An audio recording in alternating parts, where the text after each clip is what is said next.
বিশেষ এই মানুষগুলো কারা? যাদেরকে আল্লাহ ইবাদুর রহমান বলে আখ্যায়িত করেছেন। এই দৃষ্টিভঙ্গি অনুযায়ী এই হলো গুণাবলীগুলোর একটা তালিকা। যদি এর সবগুলোর অধিকারী হতে না পারেন, আপনি আসলে ব্যর্থ হয়েছেন। এটা হলো একটা দৃষ্টিভঙ্গি। তো আমাদের যে কারো জন্য আমরা যদি প্রথম দৃষ্টিভঙ্গির দিকে লক্ষ্য করি, তখন বলবো আমি তো তাহলে অকৃতকার্য হয়ে গেলাম। কিন্তু এটাকে দেখার আরেকটা পরিষ্কার দৃষ্টিভঙ্গি রয়েছে, আর সেটা হলো এই প্রত্যেকটি হলো পৃথক শ্রেণীর মানুষের জন্য। তাদের প্রত্যেকেই হলেন পৃথক শ্রেণীর মানুষ। তাদের মধ্যে সাদৃশ্যপূর্ণ বৈশিষ্ট্য হলো তারা সকলেই ঈমানদার। কিন্তু এক্ষেত্রে একটা বিষয় হলো, আর এই ধারণাটি আমি সূচনায় আপনাদেরকে বলবো, আমরা সকলে একরকম নই। যেমন আজকের জুমার পর এক নারীর সাথে আমার সাক্ষাৎ হয়েছে। তিনি আমার কাছে এসে বললেন, আমি প্রতিদিন 3 ঘন্টা ধরে তাহাজ্জুদের নামাজ পড়ি। আক্ষরিকভাবে এটাই তিনি আমাকে জিজ্ঞেস করেছিলেন, এটা কি ঠিক আছে? আর আমি বলেছিলাম, আপনাকে এজন্য পুরস্কৃত করা উচিত। কারণ অনেকের জন্য নিয়মিত 5 মিনিট তাহাজ্জুদ পড়াও অসম্ভব। কখনো কখনো মানুষের জন্য সময় মতো ফজরের নামাজে ওঠাও অত্যন্ত কঠিন হয়ে যায়। আর এই নারী 3 ঘন্টা নামাজ পড়ছেন। আমি বললাম, কিসের তাড়নায় আপনি এটা করতে পারছেন? তিনি বললেন, কি করব, আমি টিভি দেখব? তার চেয়ে বরং আল্লাহর সাথে কথা বলে সময় কাটাই। এটাই তিনি আমাকে বলেছেন। আমি সম্মানিত বোধ করছি যে তিনি আমার কাছে এসে প্রশ্নটি করেছেন। আমার উচিত ছিল তার কাছ থেকে পরামর্শ নেয়া, এমন মানুষের কাছ থেকে যারা আল্লাহর নৈকট্যপ্রাপ্ত। আমি যা বলতে চাচ্ছি তা হলো, আমরা সকলে একরকম নই। তিনি যা করেছেন আমি তা করতে পারবো না। আমি সত্য কথা বলছি। এই নারী যা করেন আমি তা করতে সক্ষম নই, আর আমি তার এই যোগ্যতার প্রতি সম্মান জানাই। আল্লাহ এই অভ্যাস বজায় রাখতে তাকে দৃঢ়তা দান করুন। কিন্তু আমরা তো জানি এমন মানুষ রয়েছেন যারা অন্যদেরকে সাহায্য করার ক্ষেত্রে অসাধারণ। তাদের যোগ্যতা, তাদের পারদর্শিতা হলো অন্য মানুষকে সাহায্য করা। আরেক ধরনের মানুষ রয়েছে যাদের এই গুণটি রয়েছে যে যখন তারা মানুষের চারপাশে থাকেন, মানুষ ভালো অনুভব করে। এটাই তাদের যোগ্যতা। আপনি শুধু তাদের কাছে যাবেন, যদি তারা কোনো কথা নাও বলেন, আপনি শুধু তাদের সাথে সময় কাটাবেন, তখন নিজের ভিতর একটা প্রশান্তি অনুভব করবেন, শান্তি অনুভব করবেন। আল্লাহ আমাদের সকলকে বিচিত্র যোগ্যতা দিয়েছেন। এই অনুচ্ছেদের ব্যাপারে এই বিষয়টাই আমার কাছে অনেক বেশি বিশ্বাসযোগ্য মনে হয় যে এটা বিভিন্ন ঈমানদারদের জন্য বিভিন্ন বিচিত্র গুণাবলীর উল্লেখ করেছে। ঈমানদারদের একটি শ্রেণীর বিশেষ এক ধরনের গুণাবলী রয়েছে, ঈমানদারদের অন্য একটি শ্রেণীর অন্য ধরনের গুণাবলী রয়েছে। সেটা তাদেরকে বিশেষ বৈশিষ্ট্যমণ্ডিত করে। আর আমরা যখন এই আয়াতগুলোতে অগ্রসর হব, আপনি হয়তো দেখবেন যে প্রথমটি আমার সাথে মিলছে না। আমি আশা করছি যে কমপক্ষে একটি গুণের অধিকারী হব। আপনি হয়তো একের অধিক গুণের সাথে মিল খুঁজে পাবেন, আর সেটাও আপনাকে ইবাদুর রহমান হিসেবে অন্তর্ভুক্ত করবে। এখানে প্রথম গুণটি চমৎকার। হয়তো ভাবতে পারেন যে আল্লাহ তাআলা হয়তো সবচেয়ে নৈকট্যপ্রাপ্ত বান্দাদের দিয়ে শুরু করবেন, যাদেরকে তিনি সবচেয়ে ভালোবাসেন। হয়তো তিনি তাদেরকে দিয়ে শুরু করবেন যারা সবচেয়ে বেশি নামাজ পড়ে, যারা তার উপাসনা সবচেয়ে বেশি করে, যারা আল্লাহর প্রতি আধ্যাত্মিক ধ্যানে সবচেয়ে মগ্ন। কিন্তু আল্লাহ কি দিয়ে শুরু করলেন? তিনি বললেন, আল্লাযীনা ইয়ামশুনা আলাল আরদি হাওনা। অবিশ্বাস্য রকম করুণাময় সত্তার বান্দারা, এই বিশেষ মানুষগুলো হলো তারা যারা বিনম্রতার সাথে পৃথিবীতে চলাফেরা করে। আল্লাযীনা ইয়ামশুনা আলাল আরদি হাওনা। সামনে এগোনোর আগে এটা দিয়ে কি বোঝাচ্ছে তা আমাদেরকে উপলব্ধি করতে হবে। এর অর্থ এটা না যে আপনি যখন রাস্তায় হাঁটবেন অর্ধেক রুকু করা অবস্থায় হাঁটবেন, এরকম ভাবে মাথা নিচু করে রাখবেন আর বলবেন যে আমি বিনয় প্রকাশ করছি। এটা বিনয় প্রকাশ করা নয়। আপনি সোজাভাবেই হাঁটবেন। আপনি মানুষের সাথে তাচ্ছিল্য সহ কথা বলবেন না। আর আলাল আরদি, এই ধারণাটি হলো যেখানেই যান, হয়তো ঘরে থাকতে পারেন, হয়তো কাজে থাকতে পারেন, হয়তো শিক্ষা প্রতিষ্ঠানে থাকতে পারেন, হয়তো আপনার কর্মচারীদের সাথে কাজে আছেন, হয়তো আপনার নিয়োগদাতার সাথে কথা বলছেন, হয়তো কথা বলছেন শিশুদের সাথে, অথবা কথা বলছেন বড়দের সাথে, হয়তো আপনার বাবা মায়ের সাথে কথা বলছেন, হয়তো এটা অন্য কেউ, হয়তো এটা মুসলিম হতে পারে অথবা অমুসলিম। যখনই মানুষের সাথে কথা বলেন, এক ধরনের বিনয় থাকতে হবে। যেভাবে আপনি তাদের সাথে কথা বলবেন, কাউকে মূল্যহীন বোধ করাবেন না আপনার কথার দ্বারা। যেভাবে তার দিকে তাকান, যেভাবে নিজেকে উপস্থাপন করেন, এটাই আল মাশি আলাল আরদি হাওনা। পৃথিবীর বুকে বিনয় সহকারে চলাফেরা করা, বিনম্রভাবে। আপনারা দেখবেন যে কোরআনে বিভিন্ন রকমের অহংকারের কথা এসেছে। এখন এখানে সবাই জানেন যে অহংকার হলো হৃদয়ের একটা ব্যাধি।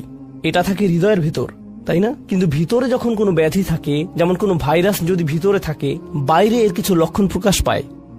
উচ্চ তাপমাত্রা, ঘাম, এই ধরনের লক্ষণ। কোরআন তুলে ধরছে অহংকারের কিছু লক্ষণ। উদাহরণস্বরূপ আল্লাহ বর্ণনা করছেন যেভাবে মানুষ অন্যের দিকে তাকায়।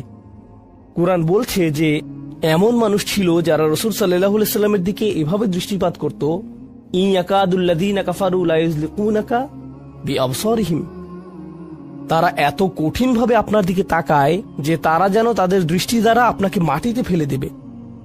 এরকম কঠিনভাবে তারা আপনার দিকে তাকায়। অন্য কথায় তারা কোনো কিছু বলেনি, তারা কোনো কিছু করেনি। তাদের অহংকার কোথায় ছিল? শুধুমাত্র তাদের মুখমণ্ডলে, শুধুমাত্র তাদের চোখে। তো তরুণদের জন্য এটা একটা উপদেশ। তোমার বাবা মা হয়তো তোমার সাথে কিছু নিয়ে চিৎকার করছেন, সেটা ন্যায্য বা অন্যায্য যাই হোক, আর তুমি বসে বসে শুনছো, আর তোমার রক্ত গরম হয়ে উঠছে এবং পাল্টা চিৎকার করতে মন চাইছে, কিন্তু তুমি শুধু কুৎসিত চাহনি দিয়ে তাদের দিকে তাকিয়ে আছো। এই কুৎসিত চাহনি দিয়ে তাকিয়ে আছো, আর তোমার মা বলছেন, আমার দিকে এভাবে তাকিয়ে আছো কেন? আমি তো কোনো কথা বলিনি। তুমি কিছু বলনি, এটা পুরস্কার পাওয়ার মতো কিছু না। তুমি কিছু বলনি, এটা পুরস্কার পাওয়ার মতো কিছু না। কারণ অধ্যত্ব শুধু তোমার কথাতেই থাকে না। তবে অভিনন্দন যে তুমি কোনো কিছু বলনি, এটা অপেক্ষাকৃত ভালো, কারণ সেটা তাহলে আরো খারাপের দিকে যেত। কিন্তু এক ধরনের অধ্যত্ব, ক্রোধ এবং বিনয়ের অভাব আমাদের চোখে মুখে ফুটে ওঠে। সুম্মা নজর, সুম্মা আবাসা অবাসার, সুম্মা আদবার ওয়াস্তাকবার। শুধু যেভাবে কারো দিকে তাকান, শুধু যেভাবে ভ্রু কুঁচকান, শুধু যেভাবে চোখ ঘুরান, কখনো কখনো যেভাবে কারো দিকে তাকান, কখনো কখনো যেভাবে কারো দিকে না তাকান। কেউ আপনাকে সালাম দিয়েছে, আপনি তার দিকে তাকালেন না, অন্যদিকে ফিরলেন এবং তা উপেক্ষা করলেন, অথবা শুধু ওয়ালাইকুম আসসালাম বললেন। আপনি সালামের জবাব দিয়েছেন, কারণ তা না হলে তো গুনাহ হতে পারে, কিন্তু জবাব দিলেন খুবই নিচু স্বরে, এটা নিশ্চিত করার জন্য যাতে সে শুনতে না পায়, আর সে মনে করলো যে আপনি জবাব দেননি।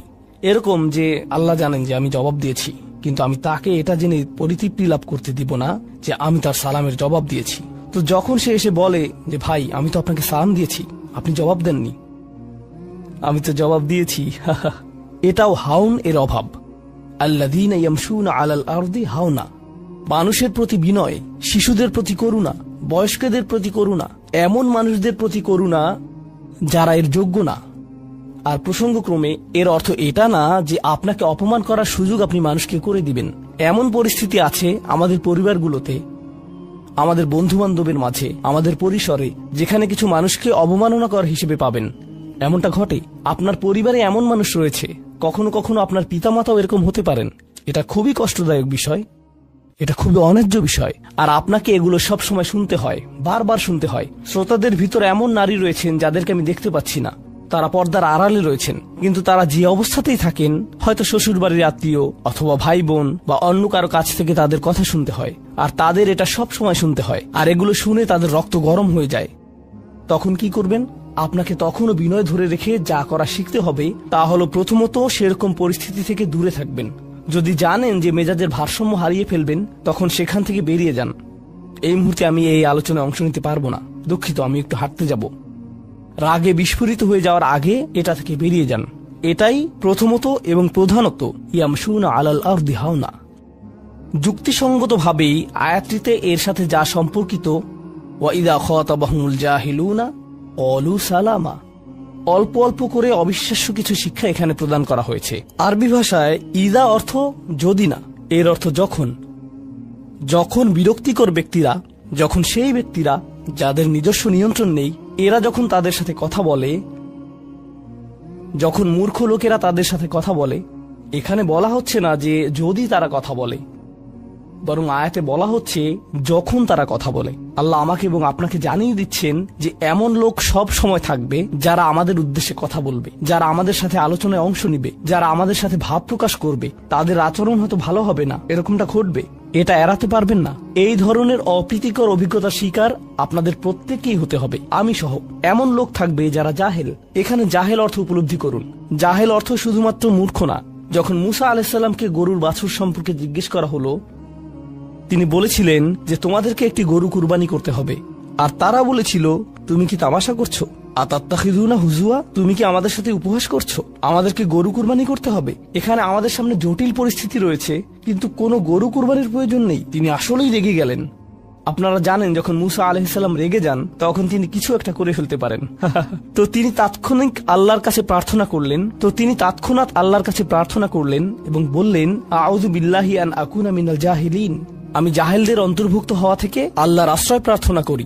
এর অর্থ মূর্খ নয়, কারণ স্পষ্টতই মুসা আলাইহিস সালাম ছিলেন পৃথিবীর জ্ঞানী মানুষদের একজন। তিনি অজ্ঞতা নিয়ে কথা বলছেন না, তিনি বলছেন আমি আমার আবেগের উপর নিয়ন্ত্রণ হারানো থেকে, মেজাজের নিয়ন্ত্রণ হারানো থেকে আল্লাহর আশ্রয় প্রার্থনা করছি, এমন জিনিস বলা থেকে অথবা করা থেকে যা আমি এখন করতে চাই, কিন্তু আমাকে নিজেকে সংযত করতে হবে। এখন এই উপলব্ধি থেকে আলোচ্য আয়াতটিতে আসুন। এরকম মানুষ রয়েছে যারা সবচেয়ে জঘন্য কথা বলে, কিন্তু তাদের কোনো লাগাম নেই। কথাগুলো আপনার হৃদয় থেকে এসে মস্তিষ্ক হয়ে এরপর তার জিহ্বাতে যাওয়া উচিত, কিন্তু এই পথে কিছুটা লাগাম থাকতে হবে। আমার হয়তো এটা বলা উচিত না, আমি কিছু একটা অনুভব করছি, হয়তো গালি বের হয়ে যাবে, সেটা গলায় পৌঁছে গিয়েছে, কিন্তু সেটা আমার মুখ দিয়ে বেরিয়ে আসা উচিত না, আমার সেটা গিলে ফেলা উচিত। কিন্তু কিছু মানুষ রয়েছে তাদের মাথায় যা আসে তাই বলে ফেলে। কারোর সাথে আপনার 6 মাস পরে দেখা হলো কোনো একটা পার্টিতে, ঈদের সময় অথবা অন্য কোথাও, হে আসসালামু আলাইকুম, আপনি তো মোটা হয়ে গেছেন, সবার সামনেই। এটা কেমন কথা? আপনি এটা মনে মনে আনতে পারেন আর নিজের মনে মনে মাশাআল্লাহ বলতে পারেন, কিন্তু সবার সামনে কেন আপনাকে এই কথা বলতে হবে? হেই, তুমি তো কয়েক বছর আগে পড়ালেখা ছেড়ে দিয়েছিলে, এখনো পাশ করোনি, এখনো ফেইল অবস্থাতেই আছো। মানুষ আপনাকে এরকম কথা বলে আর এটা আপনাকে রাগান্বিত করে। এই অবস্থায় কি করবেন? আল্লাহ বলেছেন এটা আপনার মনের বিনয় প্রকাশের অংশ। এভাবেই আল্লাহ আমাদের বিনয় যাচাই করবেন। আর প্রসঙ্গক্রমে তারাই হয়ে থাকে আমাদের সবচেয়ে কাছের মানুষ, যার অর্থ আপনি এই ধরনের পরিস্থিতিতে বারবার বারবার বারবার পড়বেন। কিভাবে এটা থেকে বেরিয়ে আসবেন? আল্লাহ বলছেন, ওয়াইদা খাতাবাহুমুল জাহিলুনা ক্বালু সালামা। এটা দিয়ে কতিপয় জিনিস বোঝায়। আমি এখানে সেই কয়েকটি শিক্ষা নিয়ে আলোচনা করব। যখন এমনটা ঘটবে আপনার তাৎক্ষণিক প্রতিক্রিয়া হবে শান্তি, ক্বালু সালামা। এটা দ্বারা বিদায় বোঝাতে পারে। আপনি বলবেন, সালাম, আমি আর এই আলোচনা চালিয়ে যেতে চাই না, আমি সম্মানজনকভাবে আপনাকে বিদায় জানাবো। ও দাঁড়ান, আমার তো একটা মিটিং আছে। এর বাকি অংশটুকু আপনি মনে মনে বলতে পারেন আল্লাহর সাথে দোয়া করার জন্য, কিন্তু এটা তার কাছে প্রকাশ করার প্রয়োজন নেই। শুধু বলুন যে আমার একটা মিটিং আছে, আর সেখান থেকে চলে আসুন, কারণ আপনি এটা নিতে পারবেন না। তারা সেখান থেকে বেরিয়ে আসে সম্মানজনকভাবে, এটা একটা অর্থ। যখন জঘন্য মানুষ আপনার কাছে আসে, বেরোবার পথ খুঁজে বের করবেন। কোরআন এই সূরাতে আরো পরে যা বলেছে যে মাররু কিরামা, সম্মানজনকভাবে তারা এটা অতিক্রম করে চলে যায়। কিছু কিছু মানুষ আছে যারা এমন কথা বলতে চায় যা আপনাকে রাগান্বিত করবে। তারা আসলে এটা করে মজা পায়। তারা কথা বলবে শুধু আপনাকে উত্তেজিত করার জন্য, আর তাদের কেউ কেউ জানে যে ঠিক কি বলতে হবে, কারণ তারা আপনার সাথে আগেও কথা বলেছে। আর তারা জানে যে কোন জিনিস আপনাকে রাগিয়ে তুলে, তাই তারা জানে যে কোন বাটনটি প্রেস করতে হবে আর কিভাবে আপনাকে বিরক্ত করতে হবে। আপনি বসে আছেন, আমি উত্তেজিত হব না, আমি উত্তেজিত হব না, আমি উত্তেজিত হব না, কিন্তু তার কথা শুনে আপনি বিশাল দানবে পরিণত হয়ে গেলেন, যার ফলে সব ধ্বংস হয়ে যাবে। আর সেই ক্ষেত্রে আপনাকে আগে এটা রোধ করতে হবে। আপনি এখানে কথা বলতে পারেন আর বলতে পারেন যে দেখুন, আমি এই বিরোধ চাই না, আসুন শান্তিপূর্ণ সময় ব্যয় করি, আসুন এই বিষয়টা নিয়ে আজ আর কথা না বলি, এতে অনড় থাকুন। এটা দিয়েও ক্বালু সালামা বোঝায়। আমি আপনার সাথে ঝগড়া করতে চাই না, আমি শুধু চাই আলোচনাটা যাতে কুৎসিত পথে এগিয়ে না যায়। কখনো কখনো আমরা ভদ্রতা দেখাই, আর সেই সুযোগে মানুষ আমাদেরকে অসম্মানজনক কথা বলতে থাকে, এবং আত্মবিশ্বাসের সাথে মানুষকে জানিয়ে দিবেন যে তাদেরকে থামতে হবে, তারা সীমা ছাড়িয়ে যাচ্ছে। এটা সঠিক নয়, এমনটা করা সম্মানহীনতা নয়, শিষ্টাচার বহির্ভূত নয়। আপনি নিজের জন্য রুখে দাঁড়াতে পারেন, কিন্তু এটা শুধু মর্যাদাপূর্ণ উপায়ই করতে হবে, এমনভাবে যা শান্তিপূর্ণ। এছাড়াও সালামা শব্দটিকে অনেকেই অবস্থা হিসেবেও দেখেছেন। অন্য কথায়, যখন তারা জবাব দেয় তারা পরিপূর্ণ শান্তিপূর্ণ অবস্থায় থাকে, এটা ভিন্ন একটা অর্থ। যখন জঘন্য মানুষের আপনার সাথে কথা বলে, তারা আপনাকে বিরক্ত করে, তারা রাগান্বিত করে, তারা মিথ্যার পর মিথ্যা, মিথ্যার পর মিথ্যা, মিথ্যার পর মিথ্যা বলে, আর আপনাকে সেখানে বসে এটা শুনতে হয় যেন এটা সত্য। আর তারা এটা অন্য মানুষের সামনে বলে, আর আপনি কোনো কারণ ছাড়াই ঝামেলায় পড়ে যান। যখন আপনি জবাব দেন, আপনার জবাব যাই হোক, জবাবটা শান্ত হওয়াটাই উত্তম। যখন জবাব দিবেন, আপনাকে শান্ত এবং পরিশীলিত হতে হবে। এটাই ক্বালু সালামা। আর যারা জীবনে এটা ধারণ করতে পারে, তারা আল্লাহর কাছে বিশেষ মানুষ, ইবাদুর রহমান। অন্য কথায় এই অনুপ্রেরণাটিকে আমাদের মনে রাখতে হবে।